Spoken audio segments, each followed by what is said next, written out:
नमः शिवाय। श्री शिवाय नमस्तुभ्यम। आप सभी का मेरे चैनल पर हार्दिक अभिनंदन है। आज हम शिव महापुराण की आगे की कथा का श्रवण करेंगे। इससे पहले हमने जाना कि किस प्रकार दान, यज्ञ और पात्र का महत्व होता है। आगे की कथा में हम जानेंगे कि देव प्रतिमाओं की पूजा कैसे की जाती है और उनके पूजा का क्या फल मिलता है तथा विशेष मास, वार, तिथि और नक्षत्रों में योग में पूजन का क्या महत्व है और लिंग का वैज्ञानिक स्वरूप क्या है। तो चलिए आरंभ करते हैं शिव महापुराण कथा। सबसे पहले हम गणेश जी का वंदन करेंगे, गणेश जी की स्तुति करेंगे। ओम गणेशाय नमः। ओम गम गणपतये नमः। आइए आरंभ करते हैं पावन शिव महापुराण। ऋषियों ने कहा, साधु शिरोमणि, अब आप पार्थिव प्रतिमा की पूजा का विधान बताइए जिससे समस्त अभिष्ट वस्तुओं की प्राप्ति होती है। सूत जी बोले, महर्षियों, तुम लोगों ने बहुत उत्तम बात पूछी है। पार्थिव प्रतिमा का पूजन सदा संपूर्ण मनोरथों को देने वाला है तथा दुख का तत्काल निवारण करने वाला है। मैं उसका वर्णन करता हूँ, तुम लोग उसको ध्यान देकर सुनो। पृथ्वी आदि की बनी हुई देव प्रतिमाओं की पूजा इस भूतल पर अभीष्टदायक मानी गई है। निश्चय ही इसमें पुरुषों का और स्त्रियों का भी अधिकार है। नदी, पोखरे अथवा कुएं में प्रवेश करके पानी के भीतर से मिट्टी ले आएं, फिर गंध चूर्ण के द्वारा उसका संशोधन करें और शुद्ध मंडप में रखकर उसे महीन पीसे और सानें। इसके बाद हाथ से प्रतिमा बनाएं और दूध से उसका सुंदर संस्कार करें। उस प्रतिमा में अंग प्रत्यंग अच्छी तरह प्रकट हुए हों तथा वह सब प्रकार के अस्त्र शस्त्रों से संपन्न बनाई गई हो। तदंतर उसे पद्मासन पर स्थापित करके आदर पूर्वक उसका पूजन करें। गणेश, सूर्य, विष्णु, दुर्गा और शिव की प्रतिमा का, शिव का एवं शिवलिंग का द्विज को सदा पूजन करना चाहिए। षोडशोपचार पूजन जनित फल की सिद्धि के लिए 16 उपचारों द्वारा पूजन करना चाहिए। पुष्प से प्रोक्षण और मंत्र पाठ पूर्वक अभिषेक करें। अघनी के चावल से नैवेद्य तैयार करें। सारा नैवेद्य एक कुडव अर्थात पाव भर होना चाहिए। घर में पार्थिव पूजन के लिए एक कुडव और बाहर किसी मनुष्य द्वारा स्थापित शिवलिंग के पूजन के लिए एक प्रस्थ अर्थात सिर भर नैवेद्य तैयार करना चाहिए। ऐसा जानना चाहिए, देवताओं द्वारा स्थापित शिवलिंग के लिए 3 सेर नैवेद्य अर्पित करना उचित है और स्वयं प्रकट हुए स्वयंभू लिंग के लिए 5 सेर। ऐसा करने पर पूर्ण फल की प्राप्ति समझनी चाहिए। इस प्रकार सहस्त्र बार पूजा करने से द्विज सत्य लोक को प्राप्त कर लेता है। 12 अंगुल चौड़ा, इससे दूना और 1 अंगुल अधिक अर्थात 25 अंगुल लंबा तथा 15 अंगुल चौड़ा जो लोहे या लकड़ी का बना हुआ पात्र होता है उसे विद्वान पुरुष शिव कहते हैं। उसका 8वां भाग प्रस्थ कहलाता है। प्रस्थ अर्थात सिर भर 4 कुडव के बराबर माना गया है और कुडव अर्थात पाव भर। मनुष्य द्वारा स्थापित शिवलिंग के लिए 10 प्रस्थ, ऋषियों द्वारा स्थापित शिवलिंग के लिए 100 प्रस्थ और स्वयंभू शिवलिंग के लिए 1 सहस्त्र प्रस्थ नैवेद्य निवेदन किया जाए तथा जल, तैल आदि एवं गंध द्रव्यों की भी यथा योग्य मात्रा रखी जाए। तो यह उन शिवलिंगों की महान पूजा बताई जाती है। देवता का अभिषेक करने से आत्मशुद्धि होती है, गंध से पुण्य की प्राप्ति होती है, नैवेद्य लगाने से आयु बढ़ती और तृप्ति होती है, धूप निवेदन करने से धन की प्राप्ति होती है, दीप दिखाने से ज्ञान का उदय होता है और तांबूल समर्पण करने से भोग की उपलब्धि होती है। इसीलिए स्नान आदि 6 उपचारों को यत्न पूर्वक अर्पित करें। नमस्कार और जप, ये दोनों संपूर्ण अभिष्ट फल को देने वाले हैं। इसीलिए भोग और मोक्ष की इच्छा रखने वाले लोगों को पूजा के अंत में सदा ही जप और नमस्कार करने चाहिए। मनुष्य को चाहिए कि वह सदा पहले मन से पूजा करके फिर उन उपचारों से करे।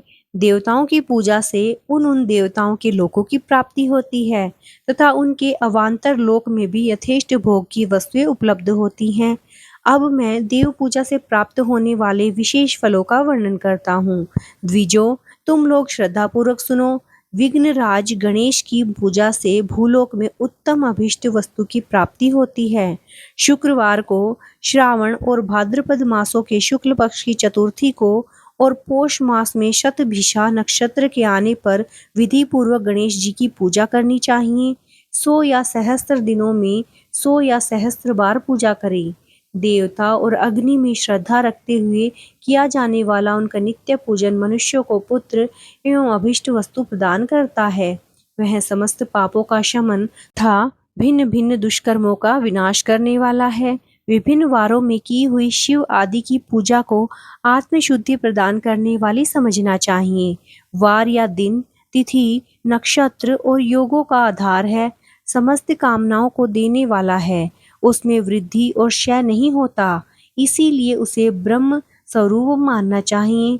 सूर्योदय काल से लेकर सूर्योदय काल आने तक एक वार की स्थिति मानी गई है, जो ब्राह्मण आदि सभी वर्णों के कर्मों का आधार है। विहित तिथि के पूर्व भाग की हुई देव पूजा मनुष्य को पूर्ण भोग प्रदान करने वाली होती है। यदि मध्याह्न के बाद तिथि का आरंभ होता है तो रात्रि युक्त तिथि का पूर्व भाग पितरों के श्राद्ध आदि कर्म के लिए उत्तम बताया जाता है।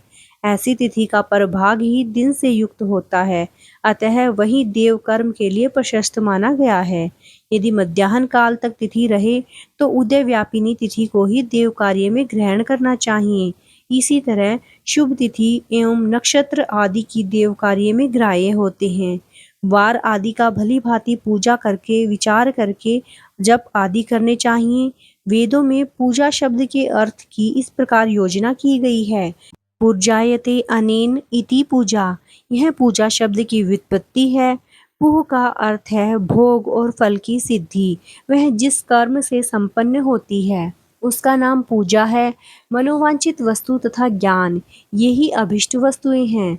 सकाम भाव वाले को अभिष्ट भोग अपेक्षित होता है और निष्काम भाव वाले को अर्थ पारमार्थिक ज्ञान, ये दोनों ही पूजा शब्द के अर्थ हैं।